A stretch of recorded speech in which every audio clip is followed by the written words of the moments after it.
좋으신 하나님의 은혜가 여러분과 여러분의 가정에 함께 하시기를 주의 이름으로 축원드립니다.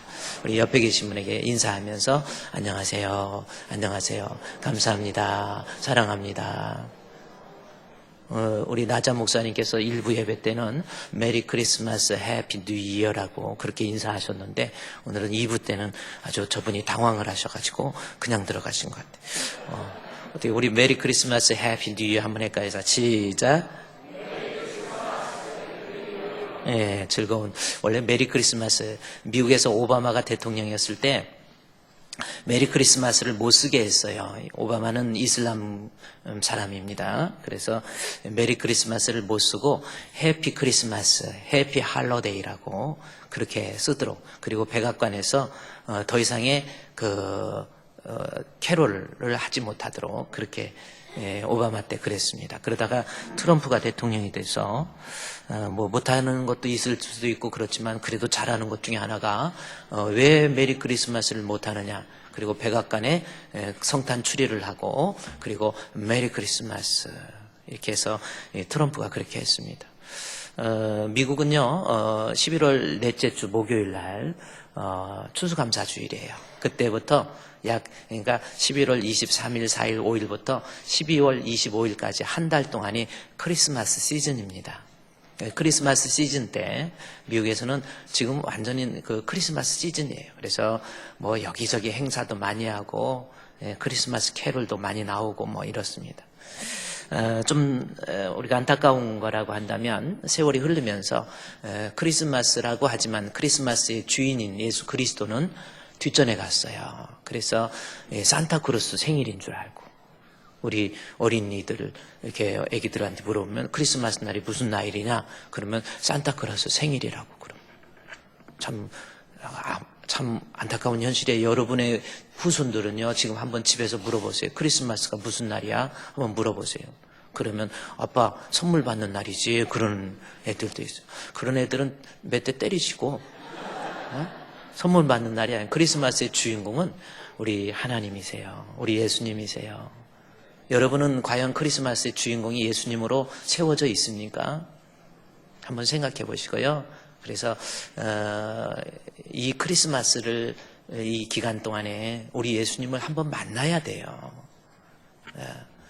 그러니까 여러분 신앙생활하면서 하나님을 만나지 못한 사람과 그리고 하나님을 만난 사람의 모습은 달라요. 인물부터 달라져요. 그래서 저 사람이 정말 예수를 만났다. 머리끝부터 발끝까지 변합니다. 머리 염색하는 것도 벌써 틀려요. 복음적인 염색이 있고 암복음적인 염색이 있어요. 머리 스타일도 틀립니다. 복음적인 머리 스타일이 있고 그렇지 않은 머리 스타일. 그래서 중들은 머리를 깎아버리잖아요. 예수님. 스님 보고 예수님 했는데 그걸 스님한테 예수님 했다고 어디서 스님한테 예수님 하냐고 그랬다고 그러는 얘기인데 어쨌든 복음적인 그래서 예수를 만난 사람은 얼굴부터 달라요. 아까 제가 얘기했지만 우리 학생이에요. 저는 하반신을 못 쓰고 걷지 못할 때 근육이 점점 빠지면서 다리도 얇아지고 얼마나 마음이 안타까워. 그런데 효도 그렇고 엄마도 그렇고 아빠도 그렇고 he is always smile이에요. 항상 그 마음에 웃음과 기쁨이 끝나지 않는 그런 모습 얼마나 아름다운지 몰라요. 예수가 우리 안에 있으면 우리의 처지나 환경 그따위 것들이 크게 내 삶을 좌우하지 못합니다. 우리 주님이 내 안에 계시면 주님을 만나는 거예요.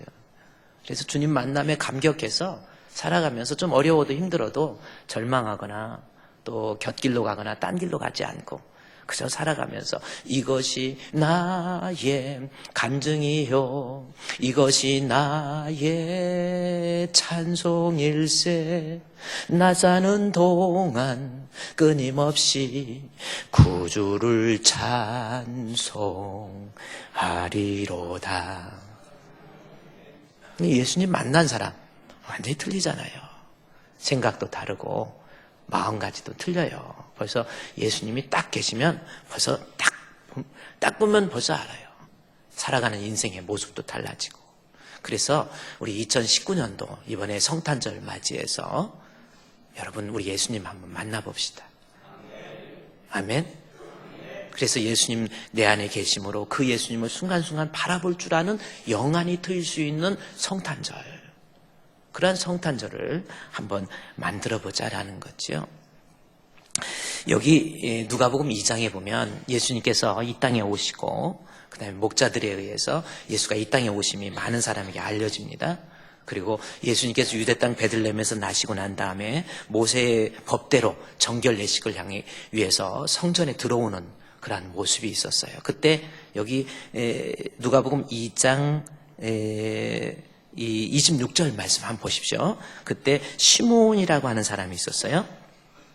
26절부터 보면 그가 주의 그리스도를 보기 전에는, 만나기 전에는 나 죽지 않겠다. 대단하지요?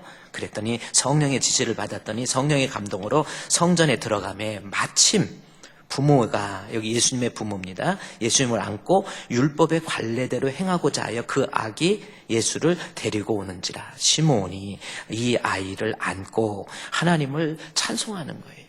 그러니까 시몬이 우리 하나님, 우리 예수님 만난 거예요. 너무 기뻐서 하나님 앞에 그냥 찬양하는 그러한 모습.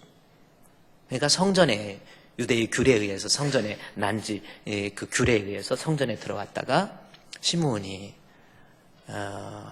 우리 예수님 만나서 아기를 안고 하나님을 찬양하는. 그래서 시므온과 같이 우리도 좀 예수님 좀 만났으면 좋겠다라는 거죠. 제가 영상을, 여러분 영상 만화 같은 거 좋아하잖아요. 영상을 하나 제가 시므온이 우리 주님을 맞이하는, 성전에서 맞이하는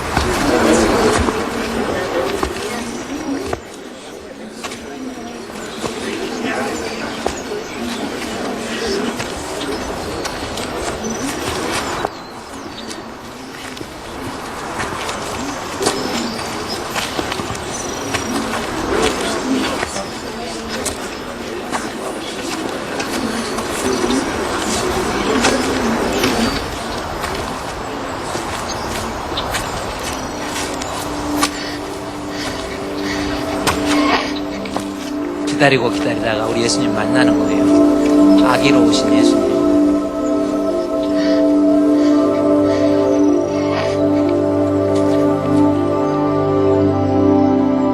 오 주님, 말씀하신 대로 이제 이 종을 평안히 가게 해주시나이까.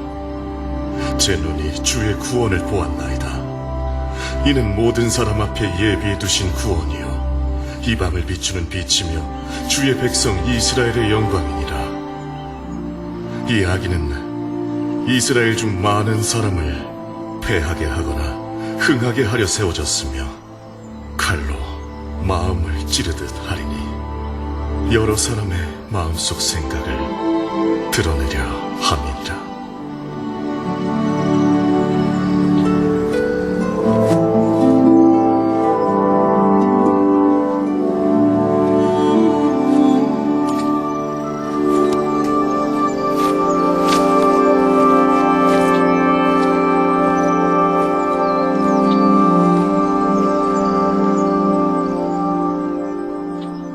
됐습니다. 잠깐 멈춰. 저때 마리아가 나이가 몇 살이나 됐을까요?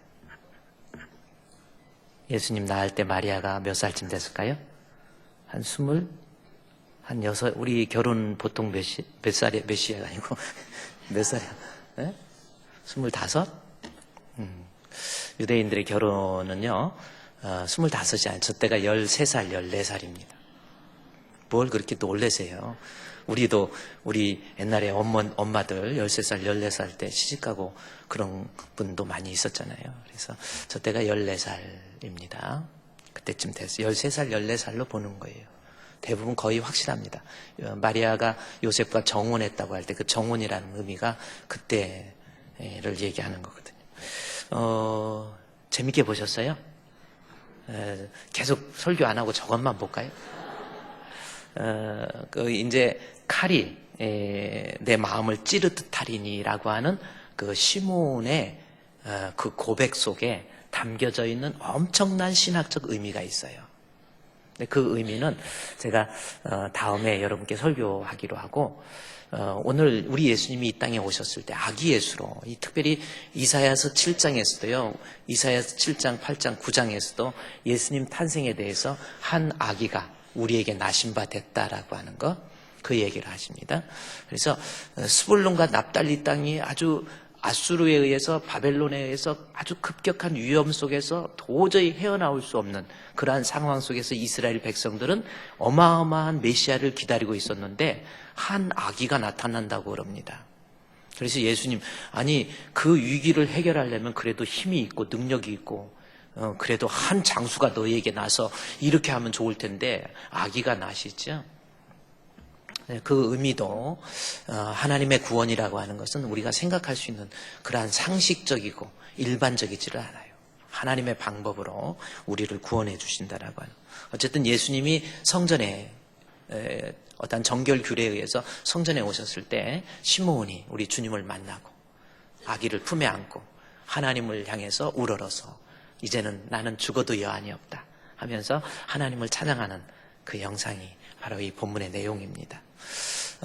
제가 여러분께 말씀드리는 것은 이번 성탄절날 반드시 우리 주님 만나세요. 이때를 놓치면 여러분 또 1년, 2년 그러다가 평생 신앙생활 하면서도 주님을 만나지 못하니까 감격도 없고 은혜도 없고 뜨거움도 없어요. 기쁨도 없습니다. 아무것도 아닌 거 가지고 오해하고 곁길로 가고 딴 길로 가고 좌절하고 절망하고 불안해하면서 또 세상 살면서 방탕하고 죄짓고 똑같은 죄를 반복하고 와서 회개하고 아직 주님 못 만났기 때문에 그러는 거예요. 그래서 주님을 만날 수 있는 기회, 이 성탄절 한번 맞이하자는 거죠. 이사야서 55장 6절 7절 말씀에 보면 어떤 말씀이 있냐면 이사야서 55장 6절 7절입니다. 너희는 여호와를 만날 만한 때에 찾으라. 가까이 계실 때에 그를 부르라. 여기 보면 여호와를 만날 만한 때가 있다라는 거예요. 이 때를 놓치면 안 돼요. 그저 그냥 교회만 습관적으로 쭉 다니다가 성탄절 되면 그런가 보다. 뭐 헌금하라니까 헌금하고 봉사하라니까 봉사하고 이런 거 말고 우리 주님을 만날 만한 이 때를 놓치면 안 된다라는 거죠. 그래서 이런 절기들 있잖아요. 특별히 이런 크리스마스나 성탄 주일 또 추수감사 여러 절기 때마다 가장 중요한 것은 뭐냐면 그 절기의 의미도 중요하지만 우리의 생명의 주가 되신 우리 주 예수 그리스도를 만날 수 있는 기회가 되어야 돼요.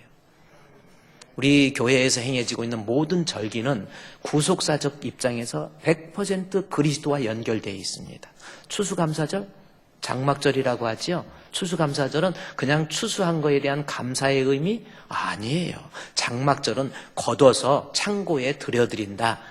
우리가 예수 그리스도의 은혜로 구원받은 하나님의 백성이 장차 주님의 심판대 앞에 갔을 때에 천국 간다라고 하는 그 의미가 크리스마스예요. 추수감사절입니다. 그래서 여러분 추수감사절 같은 감사하라 호박 갖다 놓고 여기다 또 갖다 놓고 저쪽 강원도 쪽에 가서 추수감사 예배 이렇게 드릴 때는 그 교회는 추수감사절 날 동태 갖다 놓고 그다음에 다시마 갖다 놓고 이렇게 좋습니다. 그런 식으로 표현을 할 수 있어요. 그런데 그런 추수감사절이나 이런 거에 중요한 것은 예수 그리스도예요. 이번 2019년도 성탄절 여러분 반드시 우리 주님 만나서 우리 시므온처럼 감격적으로 주님 앞에 Praise the Lord 주님 찬양하는 거예요. 주님 감사합니다. 나를 구원해 주신 주님 감사합니다. 이런 성탄절 될 수 있기를 우리 주님의 이름으로 축원드립니다. 자, 그러면 어떻게 하면 우리가 주님을 만날 수 있을까라는 겁니다.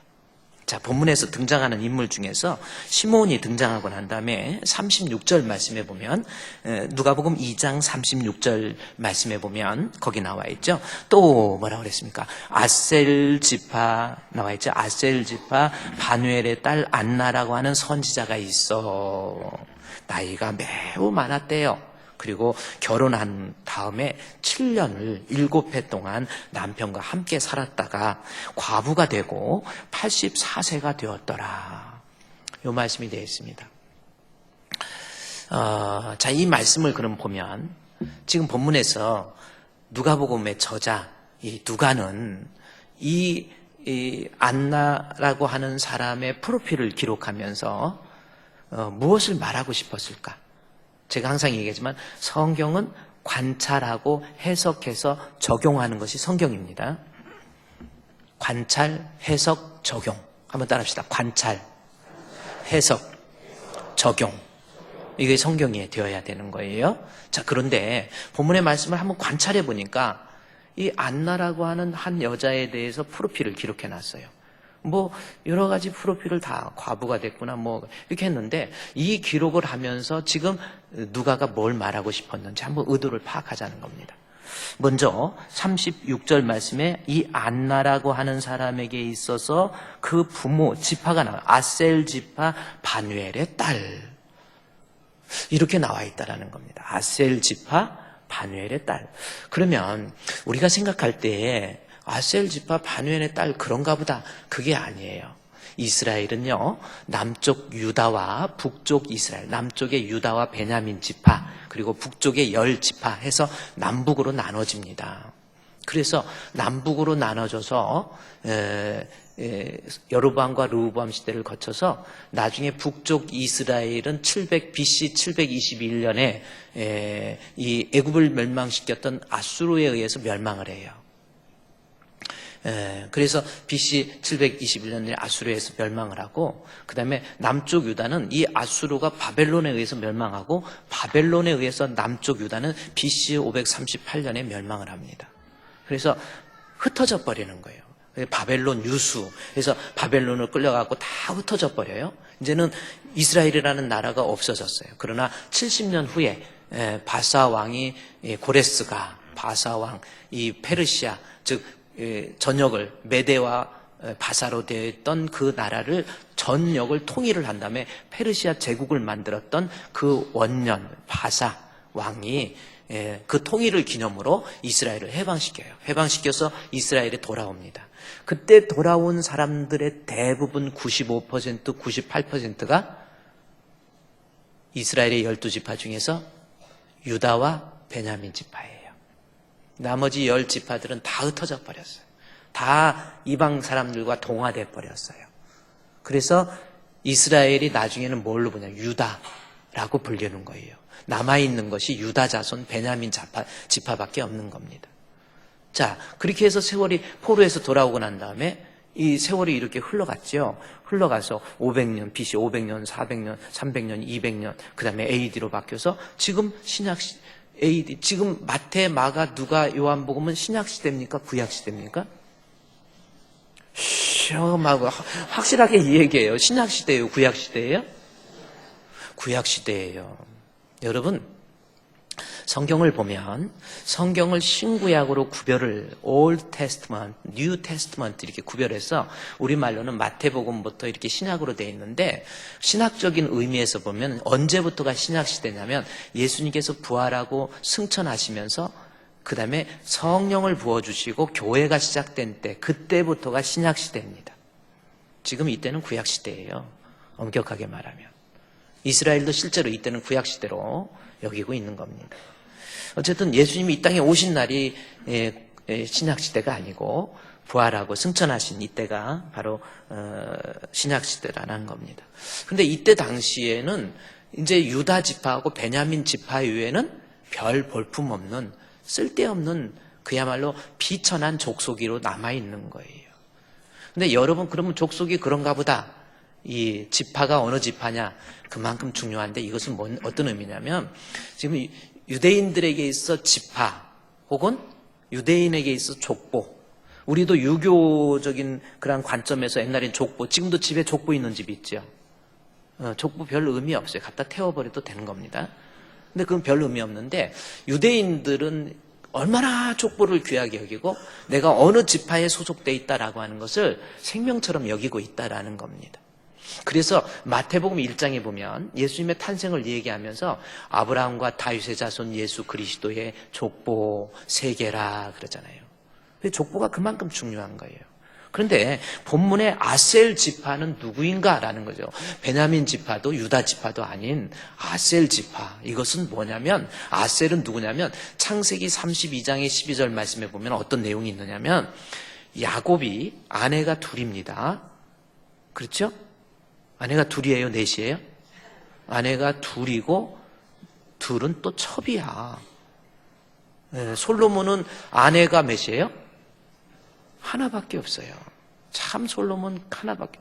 나머지 969명은 첩이야, 첩. 그렇게 돼 있어요, 첩으로. 무슨 마마라고 그랬죠? 중전 마마는 하나밖에 없었어요. 우리나라도 우리나라 고려를 창건했던 왕건도요, 부인은 하나고, 그 다음에 막 계속 어디 가면 막 부인만 계속 데려오고. 저희 어렸을 때 시골에서 이 잠충이 양반이라고 있어요. 별명을 잠충이 양반으로 불렀는데, 그 양반은 읍내만 나가면 부인을 새로 데려오는 거예요. 낮에는 자고 또 밤에 가서 또 데려오고 해가지고. 그래서 잠충이 양반 지금 잘 있나 모르겠네요. 하여튼 아셀 지파는 무슨 의미냐면 아무 보잘것없는 지파예요. 즉 야곱의 라헬과 레아가 있는데 라헬을 사랑했어요. 근데 레아는 별로 안 사랑했는데 어쩔 수 없이 하여튼 결혼을 했습니다. 그래서 이 레아가 언니인데 좀 안 이뻐. 근데 라헬은 이뻐요. 특히 어디가 이뻤어요? 눈에 알력이 있었다 그랬어요. 그래서 이쁘려면 일단 눈부터 이뻐야 돼. 이거 한번 봅시다, 여러분. 얼마나 이쁜가. 눈부터 이뻐야 돼. 그래서 눈이 이뻐야 이쁘지. 그래. 여러분 눈이 이쁜가요?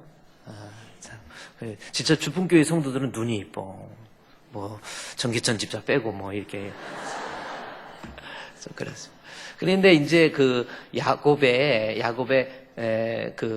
별로 안 사랑했던 라헬의 언니 레아 있는데, 그 레아한테 몸종이 있었는데 그 몸종의 이름이 실바인데, 그 실바가 아들을 낳아요. 아들의 이름이 뭐냐면 7번째 아들 갓.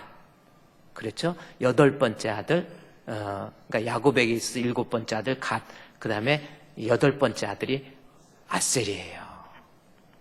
그러니까 실바의 둘째 아들이고요. 실바에게 있어서는 둘째 아들인데 야곱에게 있어서는 8번째 아들이 되어서 나중에 아셀 지파가 됩니다. 그런데 바벨론의 포로로 끌려가서 지파가 다 없어져 버렸어요. 그래서 이스라엘에게 있어서는 아주 천박하고 볼품없는 그러한 지파. 이렇게 많이 설명할 비중이 있는 내용인지는 모르겠지만, 이 안나라고 하는 사람은 별로 가문에서 내놓을 것도 없는 천박한 사람, 이렇게 표현할 수도 있겠습니다. 그러면서 36절 말씀에 아셀 지파에 누가 있었어요?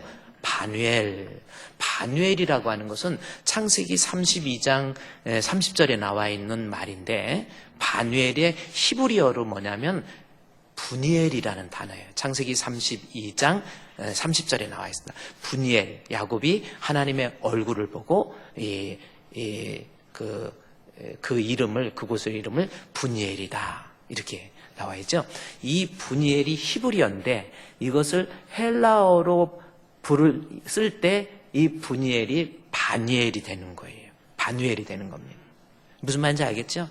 그러니까 그러면 갓 지파에, 아셀 지파에 소속되어 있는 한 여인이 있었는데, 그래도 그 부모는 하나님의 얼굴이라고 하는, 즉 율법에 충실해서 나름대로 부모님은 믿음으로 신앙으로 열심히 살아왔구나, 이런 것을 좀 알 수 있죠. 그래서 바누엘이라고 하는 딸 누구예요? 여기 36절에 바누엘이라고 하는 딸의 이름이 뭐예요? 안나. 누가복음 2장 36절에 이제 안나로 나오죠. 자, 안나는 또 누구인가라는 겁니다. 안나는 무슨 이름이냐면, 안나는 구약의 한나라는 이름의 헬라적 번역이 안나예요. 그렇죠? 할렐루야하고 알렐루야하고 차이가 뭡니까? 저는 몇 년 고민했는데 그걸 몰라요 하고 해마다 가르쳐줘도 해마다 질문하는 사람이 있어요. 그런 것처럼 이것은 똑같은 단어인데 라틴어의 영향을 좀 받았냐, 이런 거에 영향입니다. 어쨌든 안나라고 하는 것은 구약의 히브리어의 한나의 헬라적 번역이 안나라고 하는 겁니다.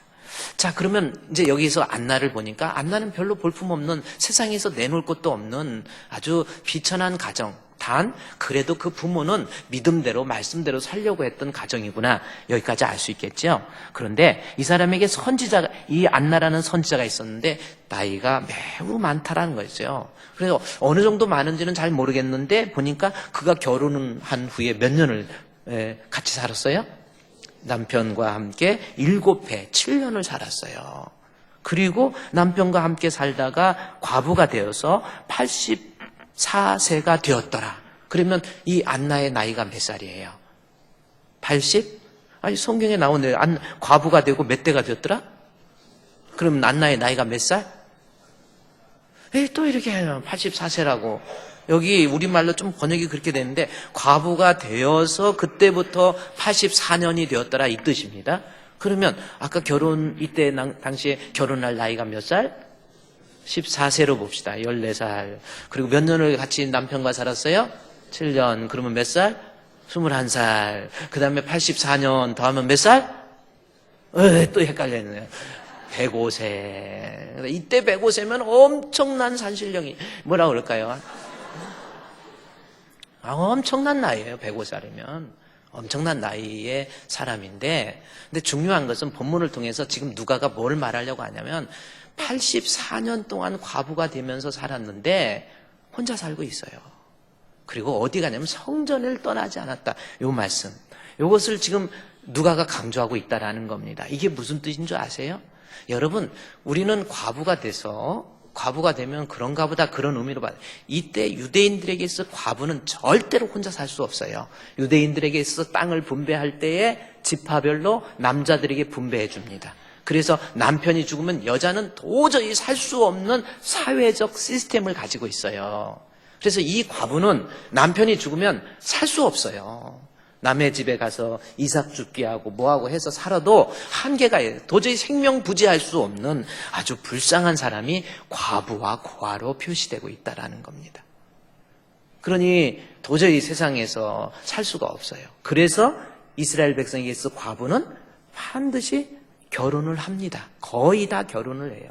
거의가 아니라 어떻게 하냐면, 만약에 남편이 죽었다. 그러면 신랑 측 집에의 형제가 형이든 동생이든 들어가서 같이 살아요. 그게 아무렇지도 않습니다. 그렇게 같이 살아서 그 남편의 대를 또 잇는다, 그렇게 되는 거예요. 그래서 그렇게 안 하면 살 수가 없는 거예요. 그래서 구조가 그렇게 돼서 과부는 혼자 살 수 없어요. 그런데 안나는 어떻게 했습니까? 84년 동안 다 끊어버린 거예요. 나 죽을 것 같아. 나 정말 살 수 없어. 그런데 결혼도 다시 하지 않고 하나님의 성전에 나와요. 그 다음에 성전에 나와서 37절에 보니까 과부가 되고 84년 동안 되었는데, 이 사람은 성전을 떠나지 아니하고 뭐 했어요? 성전에서 주야로 뭐 했습니까? 금식했다라는 겁니다. 금식이 무슨 뜻이에요? 또 우리가 이제 금식하면 또 우리가 가지고 있는 개념을 이해해가지고 안 먹고 끊어서 막, 하나님 반드시 주시옵소서, 안 주면 나 죽어버릴 거야, 이런 개념이 돼버렸어요. 이게 금식 잘못되면 이거 위험한 거예요. 그래서 금식 함부로 그렇게 하는 게 아닙니다. 저도 금식을 4일 하고 쓰러졌어요. 도저히 못돼. 이 몸이 약한데 한번 연습을 해봐. 그래도 성도한테 금식이 뭔지 연습해가지고 그 전날까지 많이 먹었고, 그다음에 이제 아침에 일어났는데 이제 금식을 하기로 했어요. 그래서 한 일주일 정도 해봐야지 해가지고 금식을 이렇게 해가지고인데, 아침에 딱 일어났는데 배가 고픈데 안 먹어야 생각하니까 더 배고프더라고요. 그래서 아침 그래도 굶었어. 점심 되니까 또 배가 고픈데도 굶었어. 저녁 되니까도 또 됐는데도 안 먹었어. 느끼는 게 뭔지 아십니까? 진짜 심심해요. 아니, 뭐하지? 여러분, 먹는다는 게, 안 먹는다는 게 정말 뭐하지, 나? 왜? 그리고 이제 또 자. 아침에 일어나니까 안 먹어. 점심 또 안 먹어. 막 힘도 빠지고. 또 저녁도 안 먹어. 진짜 심심하더라고. 뭐 금식하면서 어떤 사람 몸이 건강한 사람 막 하나님 앞에 기도한다고 하지만 저는 기도고 뭐고? 아니 힘이 있어야 기도하지. 이게 기도가 안 돼. 그래가지고 그래도 채워야지. 3일째 해가지고 했더니 너무 심심하고 그리고 4일째 됐더니 막 거의 죽을 것 같아서 5일째부터 이제 식사를 해서 지금도 이렇게 살아서 여러분 앞에. 근데 금식하면 우리 개념으로는 뭐예요? 내가 음식 안 먹고 하나님 앞에 이거 금식 기도해서 반드시 얻어낼 거야. 그러한 의미가 강하지요. 그러나 성경에 나와 있는 금식의 개념 중에서 어디 한 곳에 내가 하나님 앞에 시위해서 얻어내겠다라고 하는 내 부족을 채우기 위한 통로로서 사용된 적이 없어요. 성경에서 나온 금식은 예를 들어서 사도행전 13장에 이 바울과 바나바를 선교사로 파송할 때 교회가 금식하고 기도하며 선교사로 보내니라 할 때 이 금식이 나옵니다. 금식은 무슨 뜻이냐면 금식이 뭐예요? 음식을 끊는 거예요. 다시 말해서 음식의 힘으로 우리가 움직이잖아요. 그런데 금식이라는 건 뭐예요? 내가 세상에서 오는 힘으로 내가 살아갈 것이 아니라 세상에서 오는 힘은 다 끊고 하나님 바라보고 하나님으로부터 오는 힘으로 내가 살아보겠다. 하나님에 대한 철저한 의지의 상징이 금식이에요. 세상의 그 어떤 것도, 세상의 그 무엇도 내가 아무리 과부가 되어서 가난하고 먹을 것 없다 할지라도 나 금방 죽을 것 같아도 나는 세상의 그 무엇보다도 우리 하나님이 제일 좋습니다 라고 하는 그러한 고백이 바로 금식이라는 거예요. 그러니까 과부돼서 어떻게 살으라고 그래요? 결혼해야 된다. 결혼. 세상에서 오는 내 편안함, 내 안락함, 내 즐거움, 내 세속적인 어떠한 것 다 끊어보고 우리 주님만이 나의 힘이 되시고 나의 주가 되십니다. 찬송으로 표현하면 여러분 세상 즐거움 다 버리고 세상 자랑 다 버렸네 주 예수보다 더 귀한 것은 없네 예수밖에는 없네. 이게 안 나예요. 그래서 주님을 만나잖아요. 여러분 이 성탄을 맞이해서 우리 주님 만난다. 그냥 세상에 나가서 돈에 눈이 어두워지고 세속화되고 육신적이고 죄악적인 모습을 아직도 가지고 있는데 그 사람이 어떻게 주님을 만나겠어요? 나 죽을지 몰라. 나 과부가 돼서 못 살 것 같아. 그래도 나는 주님이 최고입니다. 그 사람에게 만남이 이루어지고 있잖아요. 여러분 언제까지 그냥 교회만 다니겠습니까? 언제까지 신앙생활하면서도 아무런 감격도 없고 여러분 그렇게 신앙생활 하겠습니까?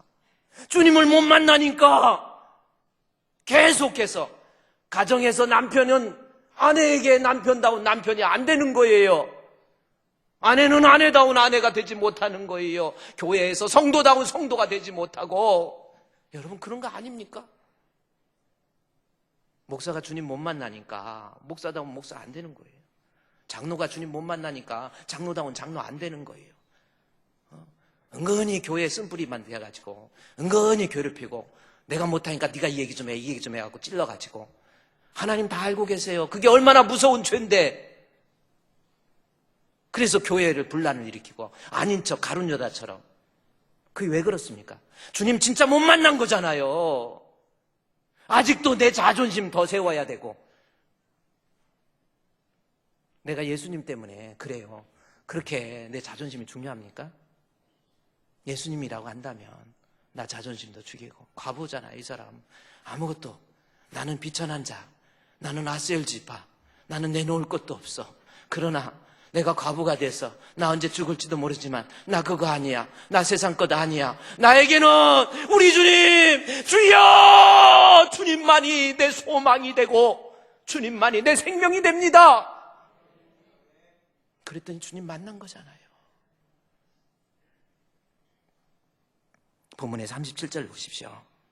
과부가 되고 84세가 되었더니 이 사람이 성전 떠나지 아니하고 주야로 금식하면서 또 뭐 했습니까? 기도하고 그랬잖아요. 하나님 앞에 또 기도라는 개념도요, 어떤 사람들은 막 또 기도도 하나님 앞에 막 구해서 어려운 거 해결해달라. 그게 기도가, 성경에서 그렇게 기도로 쓰이지 않는다니까요. 쉬지 말고 기도한다. 그럼 쉬지 않고 맨날 달라고만 할 겁니까?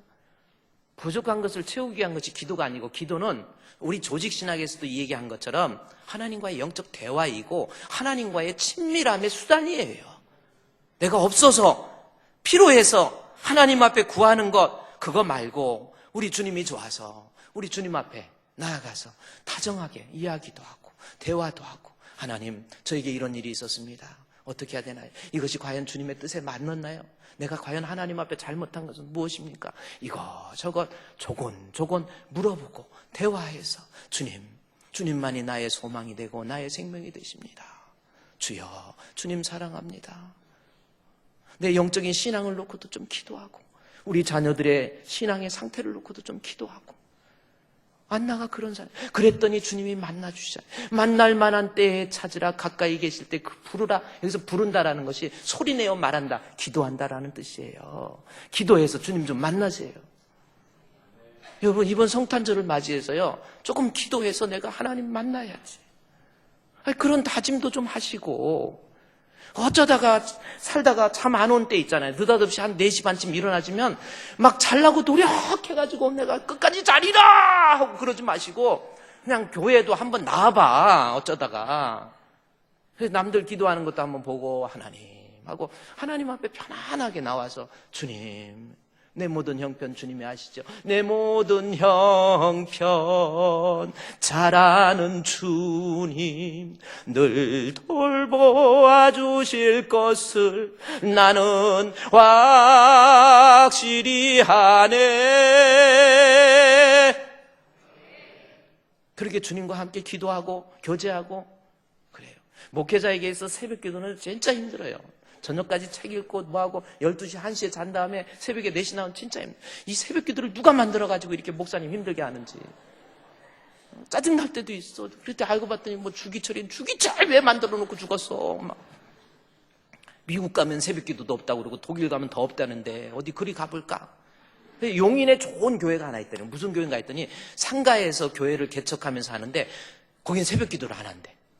그런데 새벽기도 안 하면서도 목사님은 떳떳하게 얘기할 수 있대. 그래, 왜 그러냐고 그랬더니 거기는 상가이기 때문에 밤 12시면 문 닫고 앞에서 문을 딱 닫아버리고 아침 새벽에 6시에 문을 열은대. 그래서 새벽기도를 못한대. 새벽기도는 하고 싶지만 어쩔 수 없이 못합니다, 이렇게 말할 수도 있고.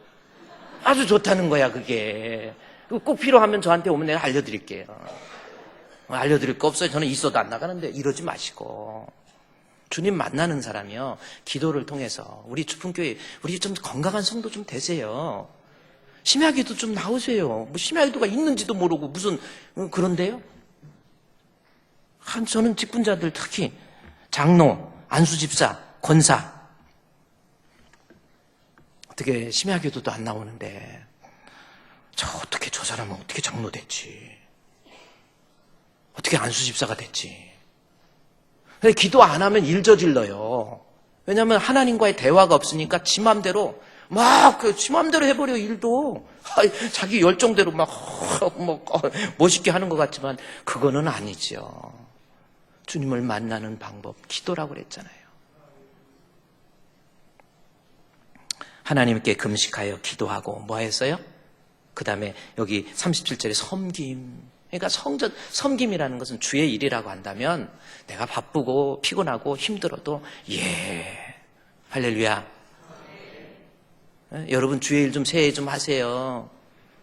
아유, 목사님 저는요 막 너무 힘들어요. 막 큰일 났어요. 올해 그런 게 아니라 작년 같은 경우 나 회장 됐는데 어떡하죠? 학교 다닐 때 한 번도 회장 못했으니까 이때 한번 해보세요. 내 힘으로 하려고 하지 마세요. 그냥 해보세요. 분명히 나에게 유익이 있어요. 회장 되어서 한번 하죠. 그리고 우리 회원들은 우리 회장님 우리 회장님 멋있어요. 우리 회장님 잘하세요. 위에서 좀 서포트 좀 해주세요. 아유, 저것이 회장이 돼? 아유, 나 참 기가 막혀. 똥구멍이 웃겠네. 막 이러고 다니고 말이야. 똥구멍이 어떻게 웃어내지? 그러지 마시고 우리 회장님. 아유, 저거 어떻게 회장 하나 보자. 우리끼리 이리 와봐 하고 사람 돌려놓고 약 올리고 그거야말로 진짜 눈을 뽑고 싶은 심정이 막 있어. 그러지 마요. 좀 부족해도 우리 회장님 멋지세요. 우리 구역장님 멋지세요. 따라합시다. 우리 회장님, 우리 구역장님 사랑합니다. 이렇게 좀 칭찬을 못하는 사람들 있잖아요. 이것도요, 어떻게 성격적인 문제예요. 사람이 살면서 남한테 칭찬, 감사합니다, 사랑합니다, 고맙습니다, 참 훌륭하세요, 멋지세요, 이런 말 못하는 사람들이 있어요. 이것도 일종의 공동체 생활을 유지하는 데 있어서 장애예요. 여러분 한번 옆에 있는 사람 칭찬해요. 어머, 멋있으세요? 한번 해보세요. 그래요. 근데 그렇게 표현을 할 때도 이렇게 어머 멋있으세요 그래야지. 그리고 소리도 어머 멋있으세요. 그러면 무서워. 이거 적어도 솔 도레미파솔 어머 멋지세요. 안녕하세요 이래야지. 안녕하세요. 그러면 정말 재수 없어. 다시 이제 우리 안녕하세요 한번 해보자. 자, 시작. 반갑습니다. 사랑합니다. 네. 좀 칭찬의 인재가 여보 고마워. 해보세요. 여보 고마워. 당신은 세상에서 최고야. 목사님 다음으로 최고야. 이렇게 해도 좀 목사님도 설교 끝나고 나면요 가면서 인사 좀 제발. 목사님 오늘 말씀에 은혜 받았습니다. 목사님 감사합니다. 그거 표현 못합니까? 그래도 나름대로 쭉도록 연구해갖고 왔을 때 아유 목사님 감사합니다. 뭐 얼마나 이게 좋겠어. 한마디는 못해. 그거 설교 내가 발로 해둬야겠다. 이런 식으로 하는 거야. 해봐. 이 섬김이라는 거 있잖아요. 그래서 여러분 우리 주님 앞에 주님 섬기고 바쁘고 피곤해도 주님 섬기고 구역장으로 회장으로 교사로 성가대로 주님 섬기고 그랬더니 보세요. 38절에 마침 이때에 나와서 이것은 뭐냐? 우리 주님이 안나 앞에 나온 거예요. 예수님 만났잖아요. 예수님 만나고 난 다음에 하나님께 만난 이 안나가 어떻게 했습니까? 예수님 딱 만나고 이 성탄절 날 앞으로 어떻게 할 거예요? 하나님께 뭐예요? 감사. 근데 제가 여러분께 감사, 찬양, 예배 같은 단어라고 그랬죠? 근데 여기서 감사, 찬양. 근데 여기서는 감사는 그 단어를 안 썼어요. 오히려 감사라는 것이 여기 누가복음 2장 28절에 시므온이 아기를 안고 하나님을 찬송하며 이르되 할 때 이 찬송이 감사라는, 여기서 찬송이라는 것이 헬라어에 보면 율로기아라고 하는 율로기아, 이 율로게센이라는 단어가 썼습니다. 율로기아인데 어미 변화를 일으켜 율로게센. 이것은 뭐예요? 축복하다, 찬송하다라는 뜻입니다. 율로게센. 시므온은 하나님께 찬송했어요. 그런데 여기 본문의 38절에 안나는 하나님께 감사, 그렇게 감사했습니다. 그런데 이 감사는 뭔가 율로게센이 아니에요. 여기에서 감사라고 하는 단어가 이 안도몰로게이토이라는 단어를 썼습니다. 안도몰로, 한번 따라합시다. 안도몰로게이토. 그런데 원래 감사 찬양이면 아까 율로겐이라고 하는 단어를 써야 되는데 여기서 안도몰로게이토라는 단어예요. 근데 이 단어는 무슨 뜻이냐면 감사의 뜻은 감사의 뜻인데 그 마음속에 하나님에 대한, 상대방에 대한 확고한 신앙에 대한 신앙 고백의 표시로서 드려지는 예물이에요. 그러니까 저 안도몰로게이토라는 것은 감사라는 단어이기보다는 단호한 신앙 고백. 이렇게 하면 또 목사님이 아유 목사님 만들어냈죠? 그럴까봐 제가 주석을 그대로 카피해서 띄워드려 볼까요? 거기에도 분명히 나와요. 저 단어의 뜻은 바로 이 뜻이다 나오잖아요. 하나님께 감사하고에 해당하는 헬라어 안도몰로게이토. 아우 목사님 이런 거 다 보고 하시는구나. 그럼 보고 하지 내가 만들어? 왜 기분 나빠? 이 주석도 참고할 때는 해야 되잖아. 지가 막 만들어서 설교하는 게 이단되는 거예요. 그러니까 우리는 이단이 아니지. 그래서 감사하고 안도몰로 게이토라는 단어인데 찬양하다, 감사하다 등의 뜻 위에 뭐요? 단호하게 신앙을 고백하다라는 겁니다. 그래서 드려지는 예물, 이 뜻이 안도몰로 게이트라고 하는 단어입니다. 그러니까 안나가 주님을 만나고 난 다음에 어떻게 했어요? 우리 예수님 만나고 난 다음에 단호하게 주님 앞에, 주님은 아기 예수로 오신 이 땅에 오신 우리 예수님, 당신은 나의 생명의 구주이십니다. 아멘. 그걸 고백한 거예요. 그리고 그 고백을 감사의 예물로서 드린 겁니다. 마치 동방의 박사들이 황금과 유황과 모략을 드리듯이 여러분, 신앙 고백이 먼저 앞선 거예요. 여러분, 이런 성탄절 맞이해서 우리 예수님 만난 사람답게 이제는 우리 예수님이 나의 생명해 줍니다. 예수 믿고 내 죄사함 받고 예수 믿고 지옥 갈 내가 천국 가게 되었나요? 주님 감사합니다. 그 신앙 고백이 있는 이 성탄절 얼마나 아름답습니까? 그래서 여러분이 헌금을 드릴 때도, 성탄 헌금을 드릴 때도 아유, 뭔 또 성탄 헌금이래? 여러분 그렇게만 생각하지 마십시오. 내가 나를 대속해 주시기 위해서 이 땅에 어린 몸으로 이 땅에 오신 우리 주님, 아기의 몸으로 이 땅에 오신 우리 예수님, 나를 위해서 십자가에 못 박혀 죽으신 주님의 은혜, 그분이 나의 구주이십니다라고 하는 신앙 고백과 함께 드려지는 예물, 그 예물을 통해서 하나님께 영광이 되는 거예요. 그렇잖아요. 그래서 성탄절날 무슨 헌금, 우리 주분교회 그러지 마세요. 드릴 건 드리세요. 우리가 이 그리스도의 영광을 드러내기 위해서 사용될 것이 얼마나 많습니까? 제가 지난주 기간에도 한번 말씀을 드렸지만 우리 시장님하고 잠깐 이야기를 하면서 이제 찍은 사진도 있고 그러는데 이야기를 하면서 광명시에 노인들 김치 담지 못해서 그런 분들 김치도 담아드리고, 그다음에 그야말로 생활이 유지가 안 된 분들에게 돈도 좀 주고, 근데 그 중에서 하나가 뭐냐면 우리 소녀들이 초경을 맞이해서 소녀 가장이 됐는데 할아버지하고 같이 살고 있는 그 아이에게 생리대가 없다라는 거예요. 그래서 주분교회 김치는 다른 데서 담아준다. 우리 교회 김치 담아주는 사람이 좀 맛이 없는지 우리는 그거 안 하고, 그래서 그 가난한 곳에, 필요한 곳에 우리 하나님 앞에 돈을 드리는. 그래서 아주 쓸 수 있도록 우리가 하나님 앞에 헌금합시다 해가지고 우리 광명시에 또 사랑나는 복지에 우리가 다 하는 거예요. 여러분이 드려지는 헌금을 통해서 하나님께 영광이 나타나는 거예요. 오늘은요, 여기에 이번 성탄절 우리 주님 만납시다. 아멘. 주님을 만나서 우리 주님 앞에 신앙 고백하세요.